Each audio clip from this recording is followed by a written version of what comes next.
Red టీవీలో మీ వ్యాపార ప్రకటనల కోసం ఈ నంబర్ ని సంప్రదించండి 6281747728. నమస్తే. ప్రస్తుతం మనతో పాటు TDP spokesperson Latha Suryadevara గారు ఉన్నారు. ఆయనతో మాట్లాడదాం. నమస్తే మేడం. మేడం, హైదరాబాద్లో కార్పొరేటర్ మీద దాడి జరిగింది. అది మహిళలే డైరెక్ట్గా ఆవిడ భర్తని కూడా దాడి చేశారు. దీని గురించి మీరేమంటారు? అక్కడ corporator Vengalrao Nagar division corporator Dedeepya. So నియోజకవర్గం ఎమ్మెల్యే వచ్చి జూబ్లీహిల్స్ నియోజకవర్గం ఎమ్మెల్యే మాగంటి గోపీనాథ్. సో అక్కడ ఎలా ఉంటుందంటే వాళ్ళకి గత 10 సంవత్సరాలుగా వాళ్ళ అధికారంలో ఉండేబట్టి మేము అధికార పార్టీలో ఉన్నాము అనే ఒక ధీమా ఎక్కువ ఉంటుంది. సో ఇప్పటికి కూడా వాళ్ళ అధికారం పోయిందనే ఆలోచనలో ఇంకా ఆ భ్రమలో నుంచి ఇంకా బయట రాలేదు వాళ్ళు. 3 నెలలు అవుతున్నా కూడా ఇంకా అధికారంలో ఉన్నామనేటట్టే ఉన్నారు. సో అక్కడ ఏమవుతుందంటే అక్కడ వాళ్ళు ఫ్లెక్సీలు మటుకు సంవత్సరాల తరబడి అలాగే ఉంచుతారు. సో ఎప్పుడు ఫ్లెక్సీలు ఉంటూనే ఉంటాయి. బీఆర్ఎస్ పార్టీ ఉన్నప్పుడు అధికారంలో ఉన్నప్పుడు ఏ రోజు కూడా తీసేదే లేదు. అదంతటా అది చినిగిపోయినా దాంట్లో ఆ లోపల ఇంకోటి కొత్తది పెట్టేస్తూనే ఉంటారు. ఎప్పుడు ఫ్లెక్సీల విషయాలకు వస్తే వాళ్ళవి ఎప్పుడు కనపడుతూనే ఉంటాయి. ఇప్పుడు కాంగ్రెస్ రేవంత్ గారిది ఉందని తను వెళ్ళి కంప్లైంట్ ఇచ్చింది. మున్సిపల్ వాళ్ళకి కంప్లైంట్ ఇచ్చింది దేదీప్య. ఇచ్చినప్పుడు టైం సార్ వాళ్ళ దగ్గర నుంచి రెస్పాన్స్ వచ్చే వరకు ఆగాలి కదా. ఇచ్చిన వెంటనే యాక్షన్ తీసుకోలేదనా ఎందుకో వెళ్ళి ఆ పర్సన్స్ మీద వెళ్ళి గొడవ పడింది. అక్కడ చుట్టుపక్కల రాత్రి 11 గంటలకు వెళ్ళి గొడవ పడాల్సిన అవసరం ఏంటి?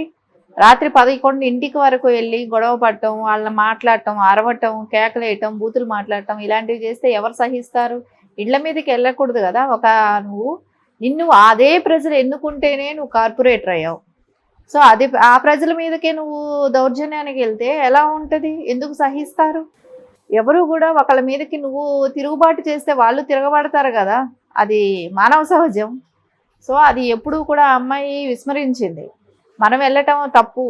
సో కంప్లైంట్ ఇచ్చాం కదా, వెయిట్ చేద్దాం. సో అక్కడ నుంచి యాక్షన్ ఏంటి వస్తుంది. అలా వాళ్ళు పట్టించుకోలేదంటే ఇంకా పై ఆఫీసర్స్ కంప్లైంట్ ఇవ్వచ్చు. అంతేగాని మనం డైరెక్ట్గా పర్సన్ వెళ్ళిపోయి గొడవపడి మనమేం రౌడీయిజం చేయట్లేదు కదా. ప్రజలు ఎన్నుకున్నది రౌడీయిజం చేస్తావనా ఎన్నుకున్నారు? సో త్రూ ప్రాపర్ ఛానల్లో వెళ్ళాలి. సో అది నువ్వు ఉన్నప్పుడు పాటించుంటే, మీ గవర్నమెంట్ ఉన్నప్పుడు మీరు పాటించుంటే ఈరోజు ఆ అవసరం ఉండేది కాదు. మీరు ఏ రోజు పాటించలేదు. ప్రోటోకాల్స్ ఉన్నది మీకు తెలిసినవే కదా, ఎప్పుడు ఎలా ఉండాలి, ఎక్కడ ఎట్లా ఉండాలనేది మీరు పాటించలేదు. కాబట్టి ప్రజలు బుద్ధి చెప్పే టైం వస్తే ఇలాగే రివర్స్ అవుతారు. రివర్స్ అయినప్పుడు ఎవరు ఏమీ చేయలేం కదా. ప్రజల చేతులకి వెళ్ళిందంటే ఏ నాయకుడు, ఏ ఎమ్మెల్యే అయినాను, ఏ కార్పొరేటర్ అయినాను, ఆఖరికి సీఎం అయినాను, ఎవరు మినిస్టర్స్ అని ఎవరు తట్టుకోలేరు. సో అంతవరకు తెచ్చుకోకూడదు. సో ఎప్పుడూ కూడా ప్రజలకి అనుగుణంగా వెళ్ళటం నేర్చుకోవాలే కానీ ప్రజల్ని నేను శాసిస్తాననేటట్టు వెళ్తే ఇలాగే ఉంటాయి రిజల్ట్స్. అండ్ నిన్న బీఆర్ఎస్ ప్రతినిధి అధ్యక్షుడు కేసీఆర్ కూడా నిన్న మాట్లాడారు. మా ఎమ్మెల్యేలు అందులోకి వెళ్తున్నారు అంటే వేరే పార్టీలోకి వెళ్ళిపోతారు అని చెప్పేసి అంటున్నారు. ఒక 2-3 పోయినంత మాత్రాన మా పార్టీ ఏం పడిపోదు అని చెప్పేసి అన్నారు. దీని గురించి మీరేమంటారు? అంటే వెళ్తున్నదైతే కన్ఫామ్ అనే కదా చెప్తున్నారు. డిక్లేర్ చేసేసారు ఆయనే వెళ్తున్నారు అనేది అయితే ఉంది. కానీ ఒకరిద్దరు అని అనుకుంటున్నారు. ఒకరిద్దరు అనే మాట అసలు అవాస్తవం. ఇంకా చాలా మంది కౌంట్ ఎక్కువే ఉంది. ఒకరిద్దరు ఉంటారేమో కానీ వెళ్ళిపోయే సంఖ్య ఎక్కువగానే తెలుస్తుంది. ఏదేమైనా ఈ ఎలక్షన్ల తర్వాత మటుకు మొత్తం మూకుముడిగా వెళ్ళే అవకాశాలు అయితే ఎక్కువ కనపడుతున్నాయి. సో ఈ ఎలక్షన్స్ వరకు ఉంటారు. ఇదే సిటీలో ఉన్న వాళ్ళు కూడా చాలామంది ఎమ్మెల్యేలు, ఇలాంటి కార్పొరేటర్స్, సో వీళ్ళంతా ఎప్పుడు అధికారం ఎటుంటే అటు ఉండాలనుకునే వాళ్ళు చాలామంది ఉన్నారు. కాబట్టి డెఫినెట్గా వెళ్ళిపోయే అవకాశాలు చాలా ఉన్నాయి. అండ్ రేవంత్ రెడ్డి గారు కూడా ఒక మాట అన్నారు. నేను తలుచుకుంటే మీ బీఆర్ఎస్లో మీరు 4 మిగులుతారు, మీ కుటుంబం మాత్రమే, మిగతా వాళ్ళంతా మా పార్టీలోకి వచ్చేస్తారు అని చెప్పేసి అన్నారు. అది సాధ్యం అంటారా? అంత ఉండకపోవచ్చు కానీ ఎంతో అంత అయితే కొంచెం రియాక్షన్ అయితే ఉంటుంది. సో వాళ్ళ పార్టీలో ఎంతమంది మిగులుతారనేది పెద్ద సంఖ్యలోనే, పెద్ద మొత్తంలోనే వెళ్ళిపోయే ఆస్కారం అయితే కనపడుతుంది. ఎందుకంటే ఫస్ట్ నుంచి కూడా వీళ్ళకి ఏంటంటే అధికారం కోసం, అక్కడ అధికారం ఉంది కాబట్టి ఉంటున్నాం అన్నట్టే ఉన్నారు. కానీ వాళ్ళకి ఎప్పుడు కూడా అక్కడ ఉన్న నాయకులకి కానీ ఎమ్మెల్యేలకి కానీ ఎవరికి కూడా సొంతగా నిర్ణయాలు తీసుకోవటం కానీ సొంతంగా వాళ్ళకి ఆలోచన కానీ అలాంటివి ఏమీ ఉండవు. ఎందుకంటే కేసీఆర్ గారు, కేటీఆర్ గారు, హరీష్ వీళ్ళు ఏం చెప్తే అదే నడుచుకోవాలి. ఒక బానిసత్వం లాగా ఉండేది. సో ఇప్పుడు వాళ్ళకి ఫ్రీడమ్ వచ్చింది కాబట్టి, సో వేరే పార్టీలో అధికారంలో ఉంది కాబట్టి, ఈ పార్టీ బీఆర్ఎస్ అధికారంలో లేదు కాబట్టి మారిపోవటానికి ఆస్కారాలు ఉంది. సో మూకుమ్మడిగా ఎక్కువ మందే వెళ్ళిపోయే ఆస్కారం ఉంది. ఏ నలుగురు ఉంటారా 5 మంది ఉంటారా అనేది ఎక్కువ భాగం కుటుంబం అయితే తప్పదు కదా. లేకుంటే ఆ కుటుంబంలో కూడా చిలికలు వచ్చి బీజేపీకి వెళ్తారా, అవి కూడా చూస్తూ ఉంటే సరిపోద్ది. అవును అన్నట్టు, అంటే హరీష్ రావు గారు హరీష్ రావు గారికి కూడా బీజేపీలో అవకాశాలు కల్పిస్తున్నారు అనేది వింటున్నాం. సో బీజేపీకి ఆయన వెళ్ళిపోవటం, ఎందుకంటే ఇక్కడ కేటీఆర్ గారికి హరీష్ రావు గారికి పడట్లేదు అనేది అందరికీ తెలిసిన విషయమే. సో అలాంటప్పుడు వాళ్ళు తప్పకుండా బీజేపీకి వెళ్ళటం మటుకు జరుగుతుంది. హరీష్ రావు గారు కూడా, సో కుటుంబం కూడా మొత్తం ఉంటుంది అనేది కూడా నమ్మకం లేదు ఇక్కడ. మేడం, దేదీప్య వాళ్ళ హస్బెండ్ని కూడా కొట్టారు అని చెప్పేసి వినిపించింది ఈ విషయానికి వస్తే. అండ్ అంటే ఆమెను కొట్టిరు అంటే ఓకే, కానీ ఒక మహిళని ఇంకో మహిళలు వచ్చి కొట్టడం కూడా దారుణమే కదా మేడం. కొట్టడం అనేది దారుణమే, కానీ మనం ఒక ఇంటి మీదకి రాత్రి 11 గంటలకి అలాంటి టైంలో వెళ్ళటం, న్యూసెన్స్ క్రియేట్ చేయటం అనేది తప్పు. ప్రతిదానికి వాళ్ళ హస్బెండ్ అనే అతను ఎమ్మటే తిరుగుతూ ఉంటాడు. సో అలా ఆవిడికి బాడీ గార్డ్ లెక్కను రాజకీయంలో ఎవరైనా ఏదైనా చేస్తే కొట్టడానికి వెళ్ళటమో కానీ రౌడీజం చేయటమే కానీ, సో వాళ్ళ ఆయన సపోర్ట్ కూడా ఉంటుంది కాబట్టి, ఆయన అలాంటి పర్సనే కాబట్టి డెఫినెట్గా వాళ్ళిద్దరూ కూడా అలా నైట్ ఆ టైంకి వెళ్ళటం, అక్కడ చుట్టుపక్కల వాళ్ళకి అందరికీ కూడా డిస్టర్బెన్స్ క్రియేట్ చేయటం అనేది జరిగింది. సో డెఫినెట్గా వాళ్ళకు అనిపిస్తుంది కదమ్మా, ఈ మనం ఎన్నుకున్న కార్పొరేటర్ ఇలాంటి పరిస్థితి క్రియేట్ చేస్తుంది అనేది. ఏదున్నా త్రూ ప్రాపర్ ఛానల్లో వెళ్ళాల్సింది, అలా వెళ్ళకపోబట్టే ఇలాంటి దుస్థితి వచ్చింది. అక్కడ లోకల్ ఎమ్మెల్యేగా ఉన్న ఆయనైనా కూడా ఖండించాలి.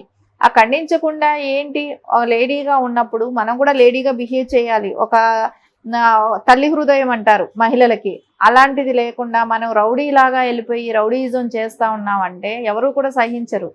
అట్లీస్ట్ ఆ ఎమ్మెల్యే ఖండించాలి. ఇలాంటి ప్రవర్తన కలిగిన వాళ్ళు ఎలా ఉంటుంది, సమాజానికి ఏం మెసేజ్ ఇస్తారు. ఇట్లా రౌడీజంతో రాత్రి 11 గంటలకు వెళ్ళి ఇళ్ల మీదకి వెళ్ళి మాట్లాడటం, గొడవలు పడడం అనేది సభ్యత కాదు.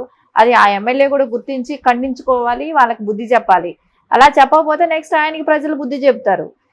ఎందుకంటే మనం ఉన్నది పబ్లిక్ సమాజంలో ఉంటున్నాం. సమాజంలో ఉండి నువ్వు అదే ప్రజలు నీకు ఓటేస్తే గెలిచే వ్యక్తివి నువ్వు. అలాంటప్పుడు అదే ప్రజలకి మీరు న్యూసెన్స్ క్రియేట్ చేస్తే ఎలా ఒప్పుకుంటారు? వాళ్ళు తిరగబడితే ఏదైనా చేయగలుగుతారు.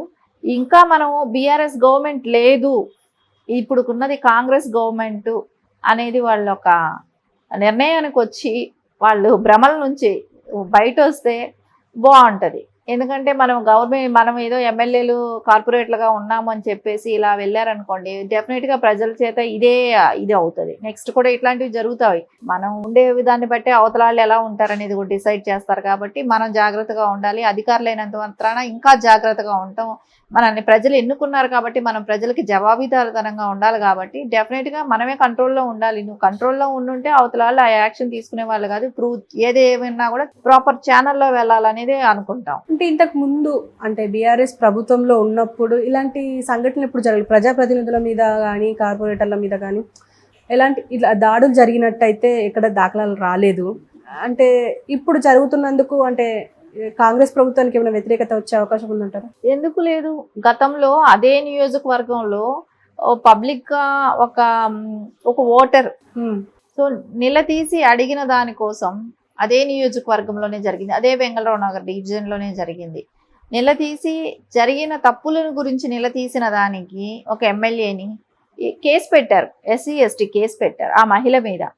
ఎందుకు జరగలేదు? అప్పుడు వాళ్ళ గవర్నమెంట్ ఉన్నది కాబట్టి అన్నీ మాఫియా అయ్యాయి. ఇప్పుడు అది కాదు కదా పరిస్థితి. మారినప్పుడు అన్నీ బయట వస్తాయి. అప్పట్లో ఓన్లీ సోషల్ మీడియాలో ట్రోల్ అయినాయే కానీ న్యూస్ ఛానల్స్ కూడా వేయలేదు. దానికి అంతటికీ కారణం ఏంటంటే అధికారంలో ఉన్నాం కాబట్టి ఏది కూడా అలాంటి అవకాశం రానివ్వకుండా ఇచ్చేశారు. ఎక్కడికక్కడికి వాళ్ళు చేసే దౌర్జన్యాలు అన్నింటినీ కూడా అనగదొక్కడానికి ట్రై చేశారు. అలాగే చేశారు. ఇప్పుడు అవన్నీ వీళ్ళు చేసిన తప్పులు ఇప్పుడు వీళ్ళు ఇట్లా దౌర్జన్యం చేసినట్టు ఇప్పుడు ప్రజలు తిరగబడుతుంటే బయట వస్తున్నాయి. అంతే తేడా. అండ్ రేవంత్ రెడ్డి ఇప్పుడు బీఆర్ఎస్ నాయకులను బెదిరించి అంటే కేసులను లేకపోతే ఇప్పుడు మనం రీసెంట్గా చూసాం మల్లారెడ్డి కాలేజ్ ఏరోనాటికల్ కాలేజ్ని కూల్చేశారు. అక్రమంగా కట్టారు అని చెప్పి. ఇంతకు ముందు కూడా కట్టి ఉన్నారు, కానీ ఇప్పుడు వాటన్నిటిని బయటకు తీయడం దాని వెనక ఏముందంటారు? మల్లారెడ్డి కాలేజ్ గురించి అది ఇంకా అది వర్క్ జరుగుతూనే ఉంది, ఇది ప్రాసెస్ నడుస్తూనే ఉంది. సో వాళ్ళు వెళ్ళి ఆల నరేంద్ర గారితో వెళ్ళి ఉప సలహాదారుల గారితో వెళ్ళి మాట్లాడటం జరిగింది. సో తర్వాత కూడా ఇంకా డెసిషన్ తీసుకోలేదు. సో వాళ్ళ పార్టీలో జాయిన్ అవ్వటానికి ట్రై చేశారు కాంగ్రెస్లో. సో ఎంత జాయిన్ అయినా ఏం చేసినా రేవంత్ రెడ్డి గారు అడిగే వదిలే క్వశ్చన్ లేదు, ఎందుకంటే అది అక్రమమైన చెరువులు కబ్జాలు చేసి కట్టిన బిల్డింగ్లు కాబట్టి ఒప్పుకునే ప్రసక్తి ఉండదు, కూలగొట్టాలనే థాట్లోనే ఉన్నారు. పార్టీలో చేరుతామన్నంత మాత్రాన మాఫీ చేయిస్తే రేపు రేవంత్ గారి గవర్నమెంట్లో కూడా ఇలాంటివే సేమ్ రొటీన్లుగా రాజకీయాలు మార్చినంత మాత్రాన, పార్టీలు మారినంత మాత్రాన వాళ్ళు చేసిన తప్పులు పనులన్నీ మంచి పనులు అయిపోతాయా అని ప్రజలు ఆలోచిస్తారు కదా. సో డెఫినెట్గా కూడా రేవంత్ గారు కూడా అది ఏదైతే అక్రమ స్థలంలో కట్టారో దాన్ని ప్రాసెస్ అయితే కంటిన్యూ చేస్తారని అనుకుంటాను. Okay madam, thank you. Thank you.